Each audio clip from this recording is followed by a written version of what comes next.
ആകാശവും ഭൂമിയും കടന്നു പോകും, എൻ്റെ വാക്കുകളോ അഴിഞ്ഞു പോവുകയില്ല. വിശുദ്ധ മർക്കോസ് എഴുതിയ രക്ഷാസുവിശേഷം 13-ാം അധ്യായത്തിൻ്റെ 31-ാമത്തെ തിരുവചനം.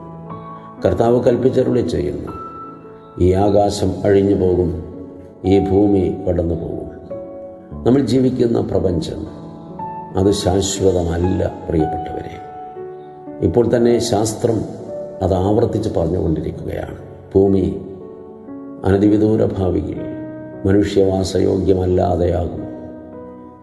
പുതിയ വാസഗേഹങ്ങൾ കണ്ടെത്തുവാൻ, ഗോളാന്തരങ്ങൾക്കപ്പുറത്ത് കൂടുകൂട്ടാൻ മനുഷ്യൻ ശാസ്ത്രം അത്യധ്വാനം ചെയ്തുകൊണ്ടിരിക്കുന്ന ഒരു കാലമാണ്.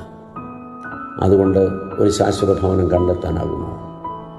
ഓർക്കുക, കർത്താവ് ഒരു ശാശ്വത ഭവനത്തെക്കുറിച്ച് പറഞ്ഞിട്ടുണ്ട്. അത് മനുഷ്യബുദ്ധിക്ക് അതീതമായ ഒരു തലവും ഒരു സ്ഥലവുമാകും.